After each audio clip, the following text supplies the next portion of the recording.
आप सभी को मेरा नमस्कार। मैं रोहित मिश्रा आप सभी का स्वागत करता हूं अपने कॉलेज के ऑनलाइन प्लेटफॉर्म पर।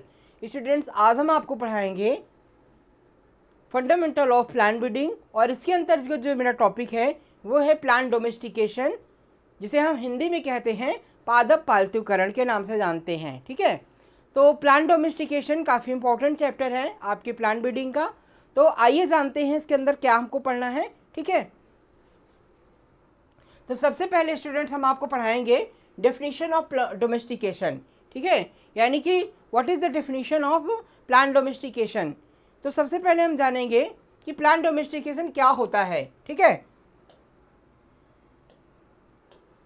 तो जो पादप प्रजनन में जो पादप डोमेस्टिकेशन या प्लांट डोमेस्टिकेशन, जिसको हम पौध पालन या उसके नाम से जानते हैं, उस विकास प्रक्रिया को संदर्भित करता है जिसमें जंगली पौधों की प्रजातियों को मानव चयन के माध्यम से मानव उपयोग के लिए, विशेष रूप से कृषि अधिक उपयुक्त बनाने के लिए संशोधित किया जाता है।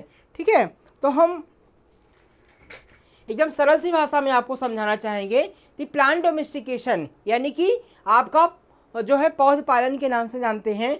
तो मानव जो है वो अपने जैसे कि जंगली प्रजातियों को, ठीक है, जो भी फसल की जंगली प्रजातियां हैं उसको मानव उपयोग होने के लिए, ठीक है, उसको मानव उपयोगी बनाने के लिए अपने उपयोग के हिसाब से उगाता है, उसे हम प्लांट डोमेस्टिकेशन के नाम से जानते हैं। ठीक है, जैसे फसलों की, फलों की, सब्जियों की जो जंगली प्रजातियां हैं, ठीक है, ये कहीं ना कहीं क्या है कि जो हम आज जैसे हम गेहूं उगा रहे हैं, धान उगा रहे हैं, दलहन तिलहन उगा रहे हैं, तो ये इनकी जो पूर्वज है, ठीक है, इनके जो पूर्वज हैं वो इसी रूप में ना रहे होंगे। ठीक है, वो डिफरेंट टाइप्स के रूप में रहे होंगे, मतलब कि पहले वो चीज़ें जंगली रूप में मौजूद रही होंगी, वो फसलों की प्रजातियां जंगली रूप में मौजूद हुई होंगी, फिर उनको हम खोजे हैं उनके गुणों को देख करके, ठीक है, उनको अपने उपभोग की दृष्टिकोण से, अपने उपभोग के उद्देश्य से हम जब मानव उपयोग के लिए हम उगाते हैं तो उसे हम क्या कहते हैं, पादप पालतूकरण या प्लांट डोमेस्टिकेशन के नाम से जानते हैं।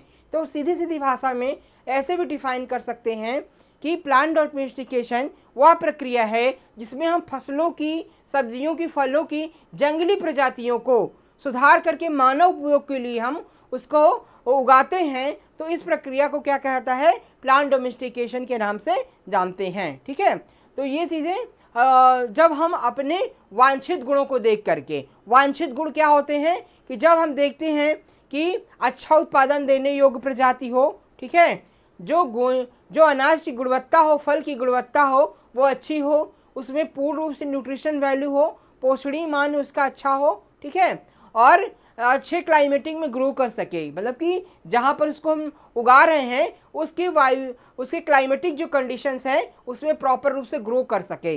तो ये तमाम प्रकार के वांछित गुणों को उद्देश्य से जब फसलों को एक मतलब कि जंगली प्रजातियों को हम मानव उपभोग के लिए उगाते हैं, अपने तमाम प्रकार के विभिन्न उद्देश्यों को दृष्टिकोण से, चाहे वो खाने में हो, उगाने में हो, ठीक है, उसका न्यूट्रिशन वैल्यू के हिसाब से, उस उद्देश्य से उसको हम उगाते हैं, तो उसे हम क्या कहते हैं, प्लांट डोमेस्टिकेशन या फिर पादप पालतूकरण के नाम से जानते हैं। तो उम्मीद करता हूँ कि आप बिल्कुल समझ गए होंगे। ठीक है, तो इसमें क्या होता है, इसमें उपज, आकार, स्वाद और कीटों व रोगों के प्रति प्रतिरोधकता जैसे गुणों में परिवर्तन शामिल है। ठीक है, तो इसमें क्या होता है कि उपज, आकार, स्वाद, कीटों व रोगों के प्रति प्रतिरोधकता जैसे परिवर्तन शामिल होते हैं। तो इसमें क्या होता है कि जो हमारे वांछित उद्देश्य होते हैं, जैसे कि आपके क्या होते हैं कि उसकी उपज, अधिक उपज प्राप्त करना। भाई अगर हम कोई फसल उगाते हैं तो हमारा क्या उद्देश्य होता है, ठीक है, हमारे कुछ वांछनीय उद्देश्य होते हैं, जैसे कि अधिक उपज प्राप्त करना, आकार में वृद्धि करना, ठीक है, स्वाद, उसमें अच्छे गुणों वाले, स्वाद वाले जो होनी चाहिए, कीट प्रतिरोधक क्षमता होनी चाहिए, ठीक है, रोगों के प्रति प्रतिरोधक क्षमता होनी चाहिए, इन सभी के गुणों को शामिल होना चाहिए। ठीक है, तो ये सारे जो कई सारे कैरेक्टर्स हैं ये मौजूद होने चाहिए उसमें, तब हम उसके वांछित गुणों वाले, तब अपने उद्देश्य की जो है वो पूर्ति कर सकते हैं। तो इन सभी उद्देश्यों को लेकर के जब हम जंगली प्रजातियों को मानव उपभोग के लिए उगाते हैं उसे हम क्या कहते हैं, प्लांट डोमेस्टिकेशन के नाम से जानते हैं। ठीक है, तो पादप प्रजनन में प्लांट डोमेस्टिकेशन का काफ़ी ज़्यादा इम्पोर्टेंस है। हम जो जंगली प्रजातियां हैं उसके गुणों में सुधार करते हैं, उसमें आनुवंशिक सुधार करते हैं, उसका सिलेक्शन करते हैं, फिर उसे उगाते हैं। तो ये चीज़ें इंपॉर्टेंट होती हैं प्लांट डोमेस्टिकेशन में।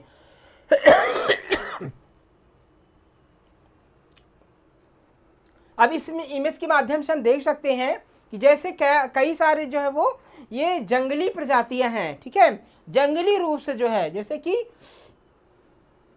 आपके टमाटर की कई सारी प्रजातियां जंगली रूप में पाई जाती थी, फिर इसे हम जो है मानव उपभोग के लिए उगाना शुरू किए। इनके गुणों की हमने पहचान की कि टमाटर में क्या पाया जाता है। टमाटर में पर्याप्त मात्रा में विटामिन सी होता है, एंटीऑक्सीडेंट मौजूद होते हैं, ठीक है, और कई सारे जो है वो अन्य अदर विटामिन पाए जाते हैं। तो इसको हम इसके गुणों को देख करके फिर इसको मानव उपभोग के लिए उगाना, ठीक है, इसे ही हम प्लांट डोमेस्टिकेशन कहते हैं। इसी प्रकार से कई प्रकार के अनाज जो है वो जो जंगली रूप में पहले मौजूद थे, आज जो गेहूं आप देख रहे हैं, जो ही नहीं कि इसके पूर्वज भी ऐसे ही रहे हों, कुछ उसमें डिफरेंट टाइप्स के कैरेक्टर्स रहे होंगे, वह ठीक है, उसका स्वाद अलग रहा होगा, ठीक है, जंगली रूप में रहा होगा।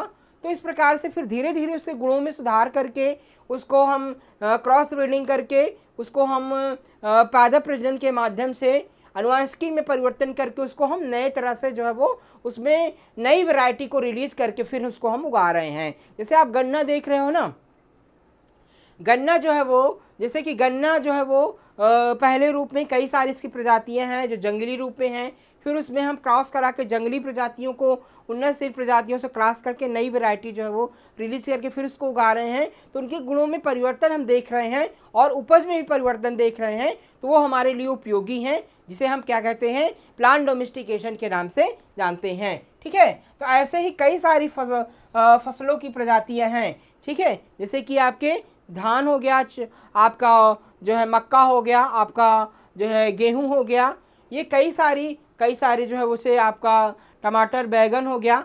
तो इसकी कहीं ना कहीं ये पहले जंगली रूप में मौजूद थे, फिर उनसे जंगली रूप से जो है वो इनको इम्प्रूव किया गया, अपने वांछित गुणों को देखते हुए उसमें परिवर्तन लाया गया, आनुवांशिक जेनेटिक चेंजेस लाए गए, उसका सिलेक्शन किया गया, कई सारे जो है वो प्लांट ब्रीडिंग के मेथड का यूज़ करके उसको इम्प्रूव किया गया, उसके गुणों में परिवर्तन लाया गया, तब उसको फिर धीरे धीरे जो है हम अपने उपभोग के रूप में उगाना शुरू किए, जिसे हम प्लांट डोमेस्टिकेशन कहते हैं।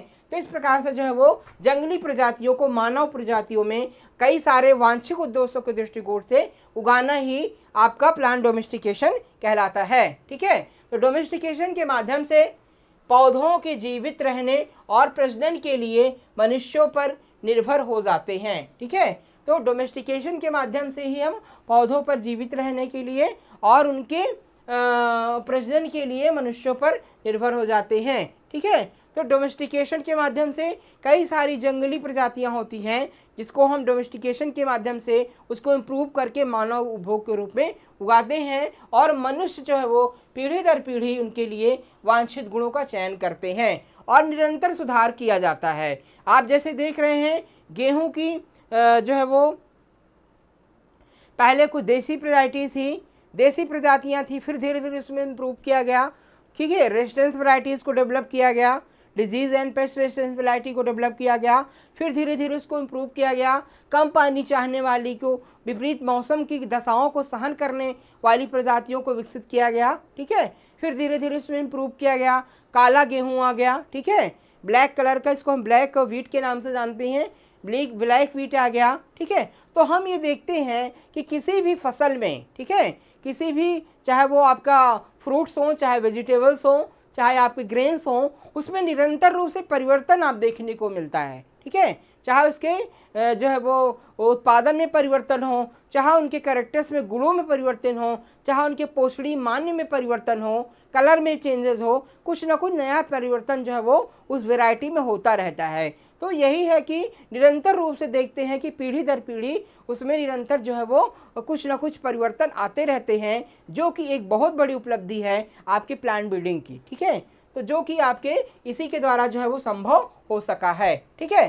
तो अब इसके कुछ इंपॉर्टेंट स्टेप्स हैं, ठीक है, किसके इंपॉर्टेंट स्टेप्स हैं, आपके डोमेस्टिकेशन के डोमेस्टिकेशन के कुछ इंपॉर्टेंट स्टेप्स हैं। कौन से स्टेप्स हैं इसको मैं बताऊंगा आपको, कि जैसे कि आपको को इवेल्युएशन, ठीक है, जैसे कि सह विकास, जैसे कि डोमेस्टिकेशन एक सह विकासवादी प्रक्रिया है जिसमें मनुष्य और पौधे एक दूसरे के अनुकूल ढलते हैं। तो यही कहना है कि कोइवोल्यूशन जो है वो सह विकास, मतलब कि डोमेस्टिकेशन एक कोइवोल्यूशन प्रक्रिया है, मतलब कि सह विकास प्रक्रिया है जिसमें मानव और जो पेड़ पौधे हैं वो आपस में, तो मानव जो है वो अपने उपभोग के दृष्टिकोण से अपने वांछित गुणों को देखता है पौधों के अंदर, कि हमारी जो वांछित, जो हम चाहते हैं वो गुण इसके अंदर मौजूद हैं, अगर मौजूद हैं तो फिर उसको अपने लिए उपभोग में लाता है। ठीक है, तो इस प्रकार से दोनों रूप से कोऑपरेट करके, ठीक है, एक दूसरे से अनुकूलित होकर के एडॉप्टेशन ला करके इसमें चेंजेस लाते हैं। ठीक है, तो ये चीज़ें होती हैं इसके अंतर्गत। दूसरा क्या है कि मनुष्य विशिष्ट गुणों के आधार पर पौधों का चयन करता है तथा पौधे मानव की आवश्यकताओं के अनुरूप जो है वो विकसित होते हैं। ठीक है, इस प्रकार से क्या होता है कि मनुष्य जो है वो विशिष्ट गुणों के आधार पे पौधों का चयन करता है, सिलेक्शन करता है, और पौधे भी मनुष्य के गुणों के अनुकूल जो है वो चीज़ें देते हैं कि क्या चाहिए आपको। जैसे पल्सेस से क्या मिलता है, प्रोटीन अच्छा स्रोत है, और आपके अनाज से क्या है कि आपके कार्बोहाइड्रेट के अच्छे स्रोत हैं। ठीक है, तो अलग अलग जो है जो मानव के लिए उपयोगी हैं वो पौधे देते हैं, और पौधे जो है वो उसमें गुणों में परिवर्तन लाके उसको अपने उपयोगी बनाते हैं। तो इस प्रकार से एक दूसरे के को इवेल्युएट है, सह विकास की प्रक्रिया इनको कहा जा सकता है।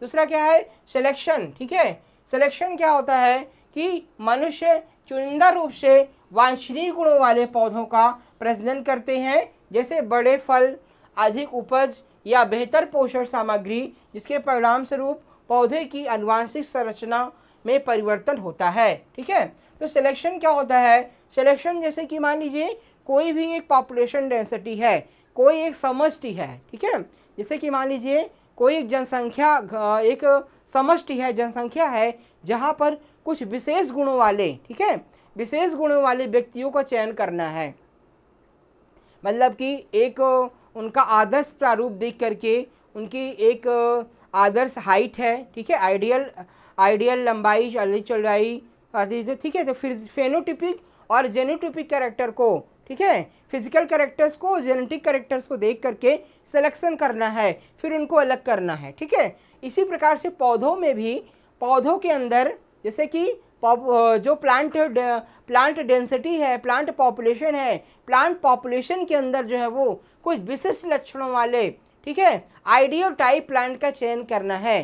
ठीक है, जिनकी हाइट पर्याप्त मात्रा में हो, जो उनकी बाल हैं उनकी लंबाई पर्याप्त मात्रा में हो, टिलर्स की संख्या अच्छी हो, ठीक है, और कीटों से रोग मुक्त हो, ठीक है, कीटों एवं डिजीज से मुक्त हो, इस प्रकार के पौधों का चयन करना है। अच्छे गुणों वाले, विशिष्ट गुणों वाले पौधों को सिलेक्शन करना है, फिर उसको उगाना है। ठीक है, तो इस प्रकार से पीढ़ी दर पीढ़ी उसमें इम्प्रूव किया जा सकता है। तो सिलेक्शन एक काफ़ी इंपॉर्टेंट प्रक्रिया है जिसके माध्यम से पौधों के गुणों में परिवर्तन ला सकता है, फलों के आकार, ठीक है, उनकी उपज, उनके पोषण सामग्री, ठीक है, कई सारे जो है वो डिजीज एवं पेस्ट रेजिस्टेंस कैपेसिटी, इन सभी के माध्यम से जो है वो उसमें धीरे धीरे उनके आनुवांशिक संरचना में परिवर्तन लाया जा सकता है। ये आपका सिलेक्शन के माध्यम से ही संभव है। इसके बाद फिर परिवर्तन लक्षण की बात करें या चेंज सिम्टम्स की बात करें तो डोमेस्टिकेशन पौधों में अक्सर अपने जंगली पूर्वजों की तुलना में बड़े फल या फिर बीज, कम बीज फैलाव तंत्र, जैसे न टूटने वाली फलियां, कम विषाक्तता तथा परिवर्तित वृद्धि आते जैसे कि गुण प्रदर्शित करते हैं। तो इसका मतलब है चेंज सिम्टम्स की बात करें तो जंगली पूर्वज की तुलना में, तो इस प्रकार से धीरे धीरे जो जंगली प्रजातियां हैं उसमें कई सारे जो है वो कई सारे जैसे कि कुछ विषाक्त गुण होते हैं। ठीक है, कम उपज, छोटे, जैसे कि छोटे आकार के फल लगना, ठीक है, उसमें कुछ विषाक्तता पाया जाना। फिर जब उसको जंगली रूप से हम मानव भोग के लिए उगाते हैं तो धीरे धीरे क्या करते हैं, उनके गुणों में परिवर्तन लाते हैं, फलों की साइज़ को बढ़ाने का प्रयास किया जाता है। ठीक है, जो उसके अंदर विषाक्त गुण हैं उसको दूर किया जाता है। ठीक ठीक है, और जो पोषणीय मान्य हैं, न्यूट्रिशन वैल्यूज़ हैं, उसको इंक्रीज़ किया जा सकता है, जैसे कि प्रोटीन का परसेंटेज बढ़ाना, ठीक है, मिनरल्स का परसेंटेज बढ़ाना, कार्बोहाइड्रेट का परसेंटेज बढ़ाना, जिससे कि उनकी गुणवत्ता में इम्प्रूव किया जा सकता है। ये किसके द्वारा संभव होता है? ये प्लांट डोमेस्टिकेशन के द्वारा ही संभव हो सकता है। इसके बाद डिपेंडेंस ऑन ह्यूमंस। डोमेस्टिकेशन पौधे मानवीय हस्तक्षेप के बिना जीवित रहने और प्रजनन करने में कम सक्षम हो सकते हैं, जैसे कि खेती और कटाई में। ठीक है, तो मनुष्य पर निर्भरता क्या होता है कि डोमेस्टिकेशन के पौधे मानवीय हस्तक्षेप के बिना जीवित रहने और प्रजनन करने में सक्षम हो सकते हैं, जैसे कि खेती और कटाई। ठीक है, तो ये कहीं ना कहीं जो है वो डिपेंडेंसी होती है डोमेस्टिकेशन की। और ब्रीडिंग गोयल्स की बात करें, यानी प्रजनन लक्ष्य की बात करें, ठीक है, तो पादप प्रजनन विभिन्न कृषि प्रयोजनों के लिए उन्नत विशेषताओं वाली नई फसल किस्मों को विकसित करने के लिए डोमेस्टिकेशन द्वारा सृजित आनुवंशिक विविधता का लाभ उठाते हैं। तो कहीं ना कहीं क्या इसका जो पादप प्रजनन का लक्ष्य होता है वो प्लांट डोमेस्टिकेशन के माध्यम से, ठीक है, प्लांट डोमेस्टिकेशन के माध्यम से पौधों के वांछित गुणों में परिवर्तन ला करके उसे मानव उपयोगी बनाया जा सकता है। ठीक है, तो मतलब क्या है कि जैसे जंगली प्रजातियां हैं, जो भी जंगली प्रजातियां हैं उसमें आनुवंशिक गुणों में परिवर्तन ला करके उसको हम वांछित दृष्टिकोण से उपयोगी बना सकते हैं। ये प्लांट ब्रीडिंग का जो है वो एक उद्देश्य होता है कि जो भी आपके कम गुणों वाली प्रजातियां हैं, जंगली प्रजातियां हैं, उसको धीरे धीरे इम्प्रूव करके उसके आनुवंशिक गुणों में परिवर्तन करके उसका सिलेक्शन करके फिर हम उसको अधिक उपयोगी बना करके उसको हम उसके गुणों में परिवर्तन लाया जा सकता है और उत्पादन को बढ़ाया जा सकता है।